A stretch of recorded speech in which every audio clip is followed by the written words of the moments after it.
अच्छा स्टूडेंट्स, इस video lecture में हम डिस्कस कर रहे हैं समर 2012 का question number 1 ICAP BFD business finance decision के पास पेपर्स का। और इसमें हम डिस्कशन करेंगे weighted average cost of capital और उससे रेलेवेंट जो कॉन्सेप्ट्स हैं उनकी। सवाल रीड करते हैं।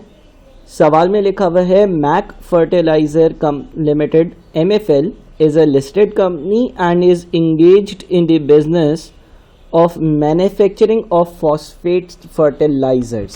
एक कंपनी और वो phosphate fertilizers का बिजनेस करती है। MFL intends to diversify its operations by manufacturing and distributing steel products। अब ये डाइवर्सिफिकेशन की तरफ जा रही है और ये स्टील प्रोडक्ट्स में एक ऑपरेशन में इन्वेस्ट करना चाह रही है। इसका मतलब इस कंपनी का जो बिजनेस रिस्क है वो चेंज हो रहा होगा।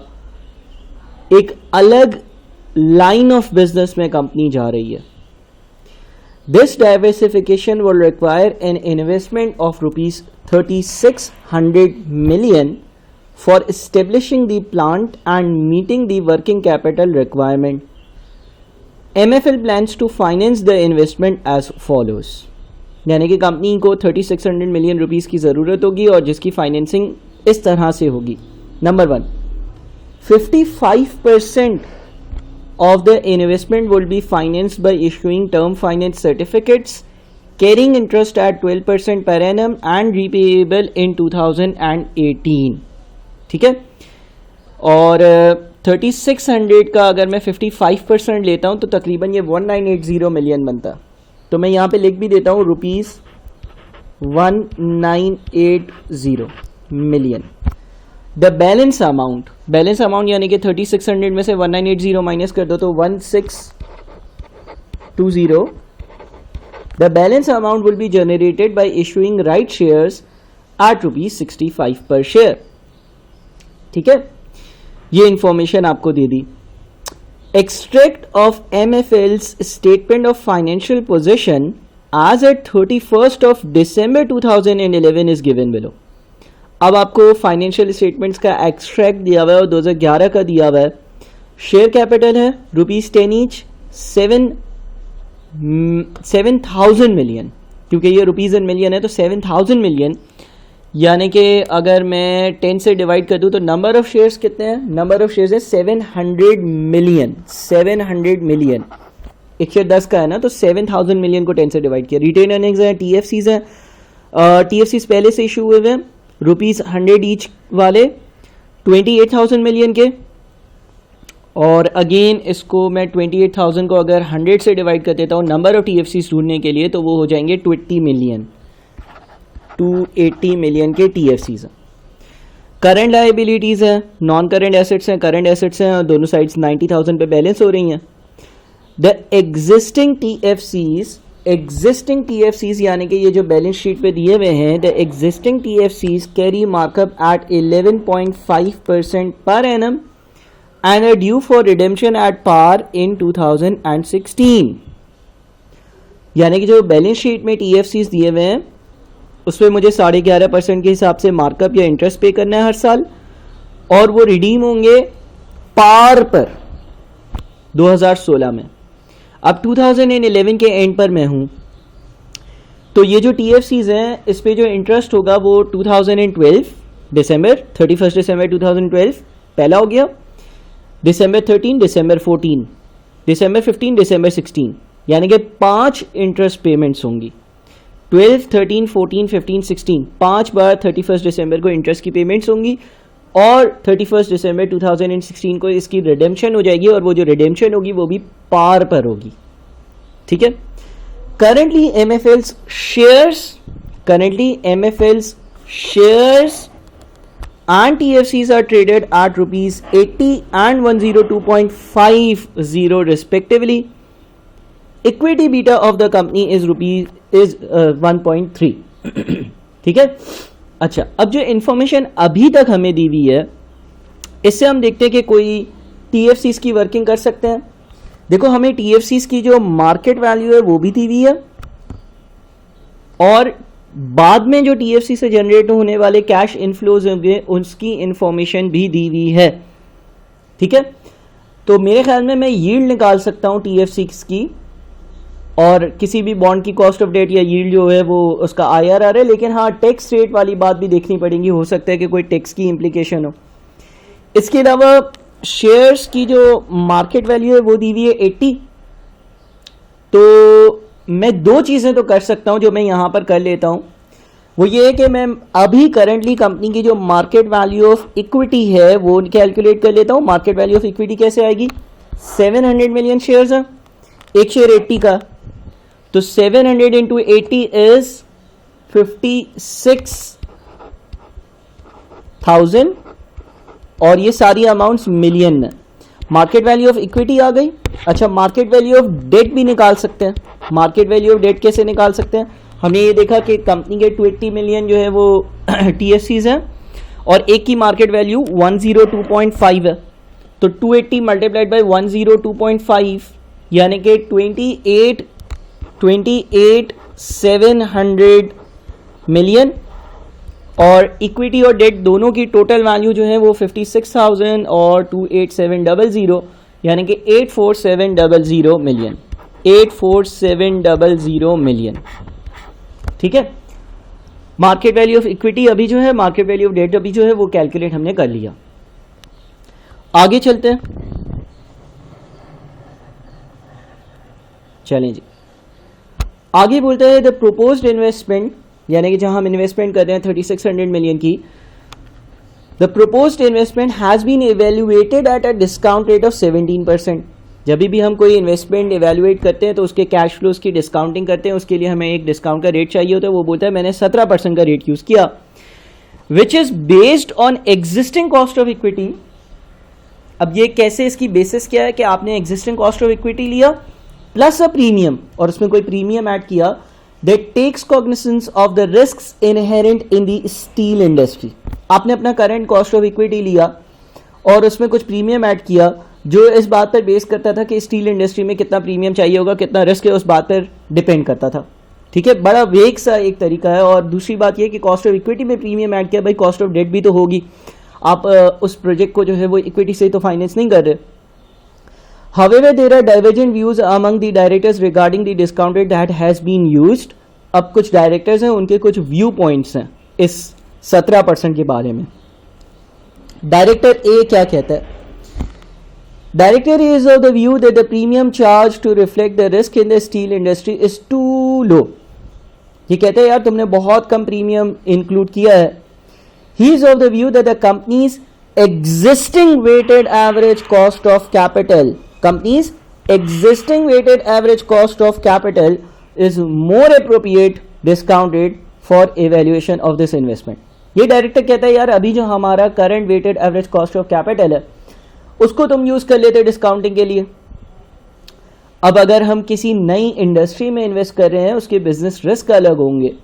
अगर हम फाइनेंसिंग जो है उस रेशियो में नहीं कर रहे जिस रेशियो में हमारे करंट डेट और इक्विटी है, तो हमारा फाइनेंशियल रिस्क कुछ और होगा।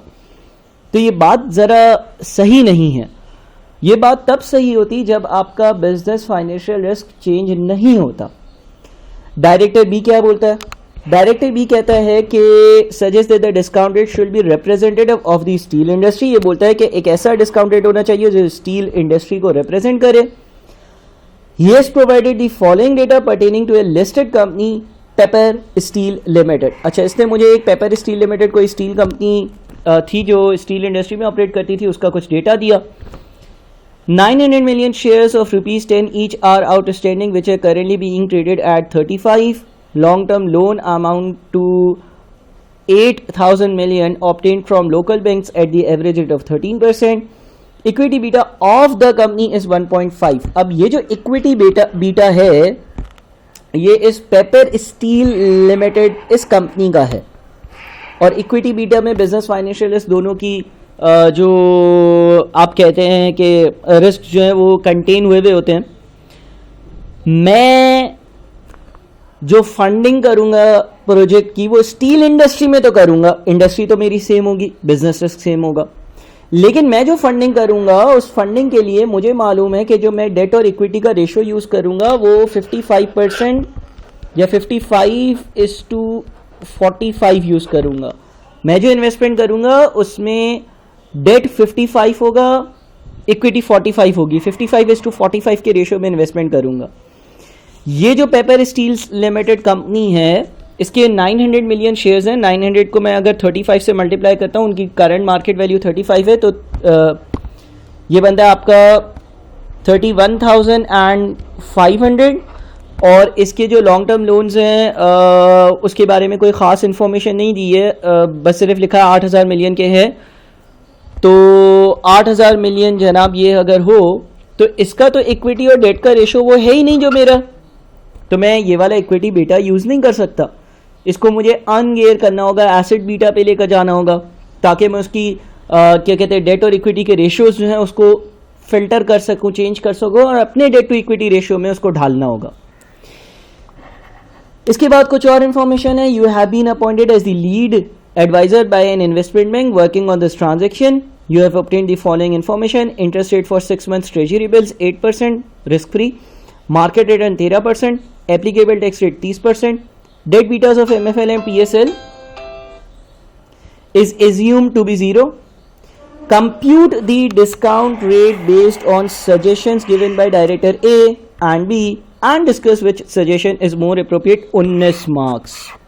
वो ये कहता है डायरेक्टर ए ने जो सजेशन दिया है कि करंट वैट कैलकुलेट कर लो, वो भी करो कैलकुलेट। डायरेक्टर बी ने जो सजेशन दिया है कि भाई ये जो स्टील लिमिटेड एक कंपनी है उसके इन्फॉर्मेशन को यूज़ कर कर कोई एक डिस्काउंट रेट कैलकुलेट करो, वो भी करो कैलकुलेट, और ये डिस्कस करो कि कौन सा डायरेक्टर सही है या किसका रेट जो है वो ज़्यादा बेहतर है। तो वो तो हमने देख लिया एक रफ आइडिया कि यार डायरेक्टर बी ज़्यादा बेहतर है, बिकॉज वो इंडस्ट्री और बिजनेस और फाइनेंशियल इस दोनों को अकाउंट फॉर कर रहा है। डायरेक्टर ये तो करंट वैक यूज़ कर रहा है। बहरहाल अगर हम करंट वैक यूज़ करते हैं तो weighted average cost of capital या वैक का फॉर्मूला सबको पता है, KE multiplied by market value of equity plus KD multiplied by market value of debt divided by market value of equity plus market value of debt. तो हमारे पास market values existing वैक अगर कैलकुलेट करना हो, हमारे पास मार्केट वैल्यूज तो दोनों की दी हुई है, इक्विटी की भी दी हुई है और डेट की भी दी हुई है। सबसे पहले हम काम करते हैं कि हम KE कैलकुलेट कर लेते हैं, कॉस्ट ऑफ इक्विटी को कैलकुलेट कर लेते हैं। नाउ कॉस्ट ऑफ इक्विटी को कैलकुलेट करने के लिए हम क्या करेंगे, कैपेम कैपिटल एसेट प्राइसिंग मॉडल अगर अप्लाई करेंगे तो रिस्क फ्री रेट हमारा 8% है, ठीक है ना। अच्छा, मार्केट रिटर्न 13% है, तो मार्केट प्रीमियम होगा 5%। तो KE कैलकुलेट करने के लिए रिस्क फ्री रेट 8% प्लस, आप ब्रैकेट में लिख दो 13% माइनस 8%, या डायरेक्टली 5% लिख दो, एक ही बात है। या तो आप market return minus risk free return करो, 13 माइनस 8% तो भी 5% आएगा, या डायरेक्टली 5% लिखो। मल्टीप्लाइड बाय हमारा जो इक्विटी बीटा था और एग्जिस्टिंग वैक यूज़ करना है, तो एग्जिस्टिंग इक्विटी बीटा 1.3 है, तो 1.3 के हिसाब से हमारा जो जनाब KE बनता है वो बन जाएगा 5 × 1.3 प्लस 8, ये बनता है 14.5%। 14.5%। ये क्या है भाई, ये हमारा KE है, ये हमारी कॉस्ट ऑफ इक्विटी है। Now sir, cost of debt कैसे निकालें? कॉस्ट ऑफ डेट जो है वो उसके लिए हमें डेट से रेलेवेंट कैश फ्लोज को ड्राफ्ट करना होगा। डेट से रेलेवेंट अगर कैश फ्लोज को हम ड्राफ्ट करेंगे तो ड्राफ्टिंग कुछ इस तरह से होगी कि हमारे पास जो एग्जिस्टिंग TFCs हैं उसकी जो मार्केट प्राइस है वो 102.5 है, ठीक है ना। मैं यहाँ पर वर्किंग करता हूँ, कैश फ्लोज लिखता हूँ। ईयर 0 पर -102.5 लिख देते हैं, ये ईयर 0 या आज का दिन है। ईयर 1 से ईयर 5 हर साल, पहले साल के आखिर, दूसरे साल के आखिर, तीसरे साल का आखिर, चौथा पाँचवें साल का आखिर। आज 31 दिसंबर 2011 है, रिडेम्पशन 2016 में होनी है, तो मैंने जैसे कि पहले बताया 31 दिसंबर 2012, 31 दिसंबर 2013, 31 दिसंबर 2014, 31 दिसंबर 2015 और 31 दिसंबर 2016।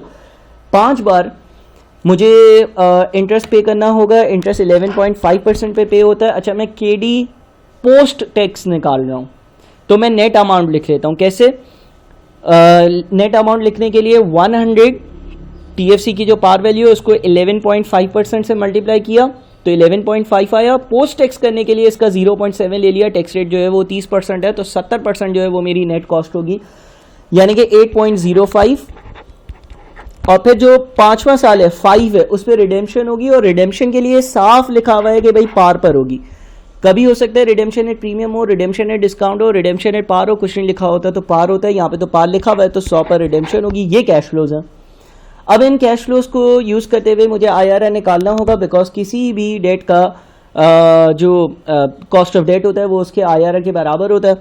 तो हम एक स्पेसिफिक डिस्काउंट रेट यूज़ करते हैं। फॉर एग्जांपल अगर हम लेट से 5% यूज़ कर लेते हैं, डिस्काउंट फैक्टर्स कैलकुलेट कर लेते हैं 5% वाले। अच्छा, थोड़ा सा मैं पेस में लेकर चल रहा हूँ चीज़ें, एज्यूमिंग कि आप लोगों के पास इस पर अच्छी ग्रिप है। पहला ईयर 0 वाला डिस्काउंट फैक्टर तो 1 होगा।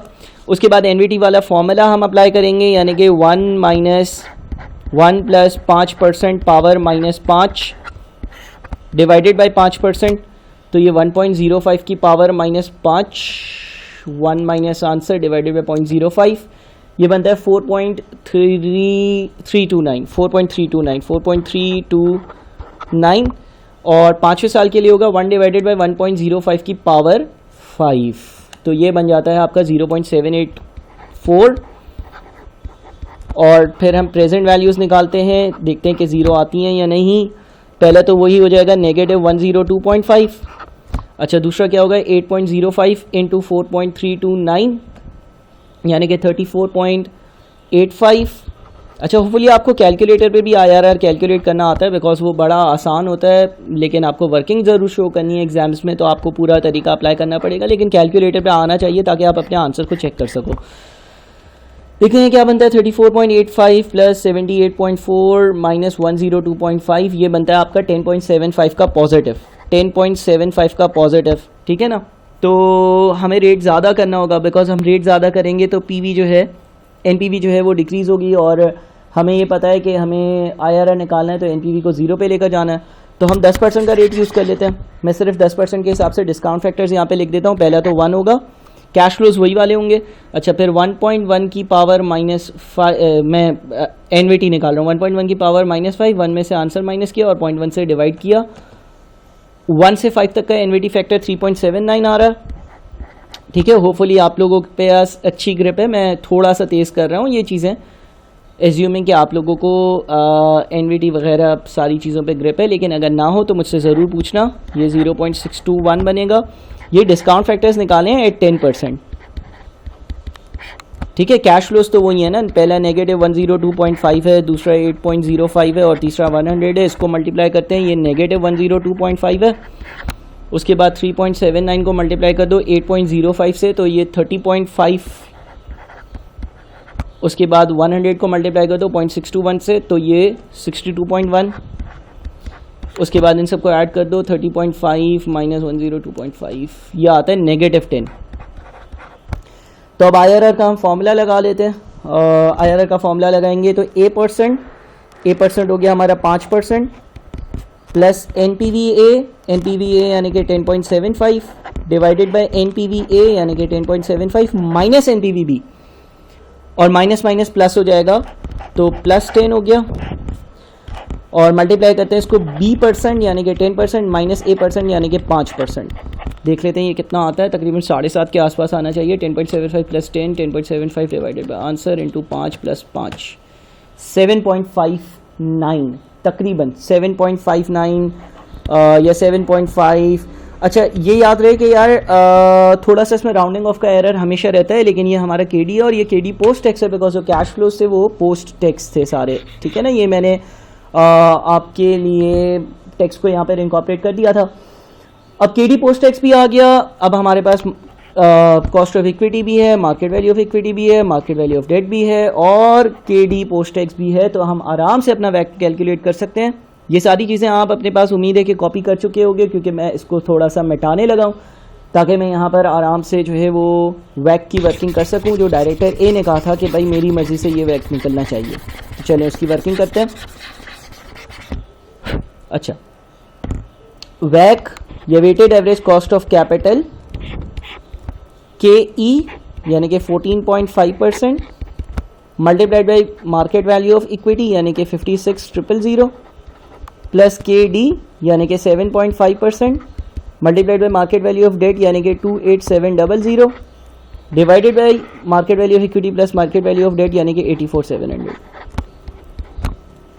देखते हैं ये 14.5% into 56,000 plus 7.5% into 28,700 divided by 84,700 into 100, ये बनता है तकरीबन 12 के आसपास, ठीक है। 12.1, 12.2%, 12.13% इफेक्टिवली जनाब। ये हमारा डायरेक्टर ए वाला काम हो गया। डायरेक्टर ए ने कहा था जो एग्जिस्टिंग वैक है वही यूज़ कर लेना डिस्काउंटिंग के लिए, जो कि 12.13% आ रहा है।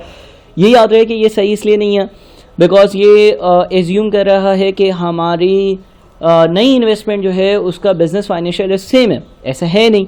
फाइनेंशियल रिस्क क्या है?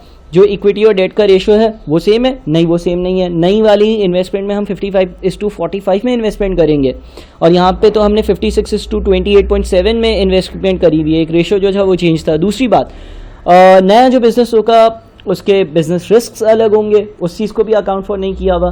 बहरहाल ये हमारी सवाल की एक रिक्वायरमेंट थी। दूसरी रिक्वायरमेंट पर चलते हैं। दूसरी रिक्वायरमेंट देख लेते हैं कि दूसरी रिक्वायरमेंट में क्या था। दूसरी रिक्वायरमेंट में जो डायरेक्टर नंबर 2 था उसने थोड़ा सा सही तरीका बताया था। उसने बोला था इंडस्ट्री की रेशियोज, इंडस्ट्री की चीज़ों को यूज़ कर और अपना सारा हिसाब किताब करना। अच्छा, अब हमें इंडस्ट्री में ऐसी जो कंपनी है उसका इक्विटी बीटा दिया हुआ है। अच्छा, इक्विटी बीटा को पहले अनगेयर करना पड़ेगा। अनगेयर क्यों करना पड़ेगा? अनगेयर इसलिए करना पड़ेगा बिकॉज ये जो इक्विटी बीटा होगा वो कैलकुलेट हुआ होगा टेकिंग इनटू अकाउंट इसका जो डेट टू इक्विटी रेशियो। अच्छा, इसका जो डेट टू इक्विटी रेशियो है वो कितना है?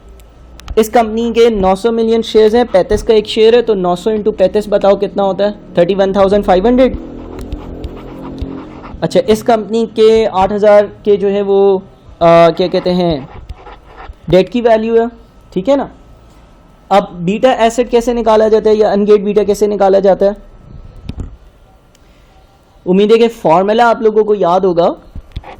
Beta asset is equals to beta equity यानी कि 1.5 multiplied by market value of equity यानी कि 31,500 divided by market value of equity यानी कि 31,500 plus market value of debt यानी कि 8,000 multiplied by 1 minus tax rate यानी कि 30%। ठीक है जनाब। अच्छा, इस फॉर्मूले को तो हम सेपरेटली दूसरे वीडियो में डिस्कस कर चुके हैं। अच्छा, यहाँ पर डेट बीटा जो है वो ज़ीरो है, जो हमारी जनरल एजम्पशन होती है कि डेट बीटा ज़ीरो होगा। वैसे इस फॉर्मूले की पूरा सीक्वेंस है उसमें बीटा डेट भी आता है, लेकिन वो हम एज्यूम करते हैं ज़ीरो है तो वो पूरा पोर्शन ज़ीरो हो जाता है। 8,000 इंटू 0.7 5,600 बनता है, प्लस 31,500 तो 37,100 बनता है। 31,500 divided by answer into 1.5 beta asset आता है 1.274। बीटा एसेट आ रहा है 1.274। ठीक है, ये बीटा एसेट हो गया। अच्छा, उसके बाद फिर हमें अपने एग्जिस्टिंग स्ट्रक्चर के हिसाब से इसको जो है वो वापस से इसकी गियरिंग करनी होगी। जनाब, हम जो इन्वेस्टमेंट करना चाह रहे हैं मैं वापस से यही फॉर्मूला लिखूंगा। Beta asset is equals to beta equity multiplied by value of equity divided by value of equity plus value of debt multiplied by 1 minus T. और हमारा हम जो इन्वेस्टमेंट करें वो 55:45 के रेशियो में करें। अच्छा, बीटा एसेट जो है वो 1.274 है, तो 1.274 is equals to beta equity multiplied by value of equity 55। हमारा जो रेशियो है वो क्या है? हमारा जो रेशियो है वो 55:45 है ना। 55% investment will be finance by, अच्छा टीएफसी से 55% टीएफसी से, तो यहां पर 45 आएगा। सर 45 रेशियो क्यों लिख रहे हो आप? ये अमाउंट क्यों नहीं लिख रहे हो? अच्छा देखो, अगर आप आंसर निकालने के लिए 1620 इक्विटी की जगह और 1980 डेट की जगह यूज करोगे सेम आंसर आएगा आज अगर आप 55:45 यूज करते हो, बिकॉज रेशियो वही रहेगा तो आपका आंसर सेम आएगा। मैं इक्विटी की जगह 45 लिख देता हूँ, नीचे फिर आ जाएगा 45 प्लस 55 इंटू 1 माइनस 30% जो कि टैक्स का रेट है। ठीक है भाई, तो ये बन जाता है आपका 55 इंटू 0.7 प्लस 45 को आंसर से डिवाइड किया और लेफ्ट साइड पर जाकर चीज़ें डिवाइड होंगी तो 1.274 डिवाइडेड बाय आंसर। आपका जो बीटा इक्विटी आ रहा है जनाब वो आ रहा है 2.364। ठीक है, आपकी इन्वेस्टमेंट का जो बीटा इक्विटी है जो आपके डेट और इक्विटी के रेशियोज को अकाउंट फॉर करता है वो 2.364 आ रहा है। जब हम इस सिचुएशन पर पहुंच गए तो अब हम अपना KD KE निकाल सकते हैं। KE कैसे निकलेगा? KE निकलेगा रिस्क फ्री रेट यानी कि 8% प्लस रिस्क प्रीमियम यानी कि 13 और 8% का डिफरेंस यानी कि 5% मल्टीप्लाइड बाई बीटा इक्विटी यानी कि 2.364। ठीक है भाई, तो 5 इंटू 2.364 प्लस 8 एक मिनट 5% इंटू 2.364 प्लस 8 ये बन रहा है 19.82%। 19.82%। ठीक है। अच्छा सर, कॉस्ट ऑफ डेट कैसे आएगा? देखो यार, इसने ये बोला था कि हम डेट जो है ना उसके लिए टर्म फाइनेंस सर्टिफिकेट्स के लिए जाएंगे और TFC के लिए जो है ना वो 12% का रेट पे करना होगा और वो रिडीमेबल होंगे या रीपेबल होंगे 2018 में। कुछ नहीं लिखा कि रिडेम्पशन एट पार हो गया, इशू एट पार होगा, कुछ नहीं लिखा कि रिडेम्पशन एट प्रीमियम होगा, इशू एट प्रीमियम होगा। बिल्कुल सादा सवाल है। तो जब कुछ नहीं लिखा तो हम एज्यूम करेंगे कि इशुएंस भी पार पर हुई होगी और रिडेम्पशन भी पार पर हुई होगी। और इस केस में आपके लिए KD निकालना बड़ा आसान होता है। जब आपकी रिडेम्पशन और इशुएंस पार पर है, आपने IRR निकालने की कोशिश नहीं करनी है। अगर करोगे सेम आंसर आएगा as compare to an answer जो कि इस फॉर्मूले से आएगा KD प्री टैक्स 12% और पोस्ट टैक्स करने के लिए 1 - 30% टैक्स का रेट 1 - T कितना आता है भाई? 12% इंटू 0.7 यानी कि 8.4%। ठीक है जनाब। ये कब? जब रिडेम्पशन और इशुएंस दोनों पार पर हो। हाँ, अगर ऐसा होता है ना कि इशुएंस पार पर है, रिडेम्पशन क्या कहते हैं वो पार पर नहीं है या कोई चेंजेस है जिस तरह से हमारे पास एग्जिस्टिंग डेट का था, तो फिर हमें IRR निकालना पड़ता। लेकिन यहाँ पर तो सीधा सीधा 8.4% है। अब हम अपना डायरेक्टर बी के हिसाब से जो वैक निकालना चाहिए वो निकाल सकते हैं। वैक इज इक्वल्स टू, सारी वर्किंग्स मैंने कर दी हैं, यहाँ वहाँ आप देख लेना है। आप वीडियो को रिपीट करोगे तो आ जाएंगी वर्किंग्स। ठीक है ना, नीचे ये देखो मैंने KE भी कैलकुलेट कर दिया है 19.82%। तो हमारा वैक आएगा 19.82% multiplied by 45 plus 8.4% multiplied by 55 divided by 100। 19.82 into 45 plus 8.4 into 55 divided by 100 ये आता है कोई 13.54%। ठीक है ना, 13.54%। अच्छा, हमने ये भी डिस्कस कर लिया था कि जो डायरेक्टर बी है वो बेहतर है, डायरेक्टर ए जो है वो सही बात नहीं कर रहा है। उसको अपने वर्ड्स में आप लिखना चाहो तो आप लिख सकते हो और एक बार ICAP के आंसर्स की थ्योरी जो है उसको रीड कर लेना। मैंने कंप्यूटेशन वाला सारा पार्ट आपके सामने इस सवाल का सॉल्व कर दिया है। अगले वीडियो में मज़ीद सवाल को डिस्कस करते हैं। बहुत शुक्रिया।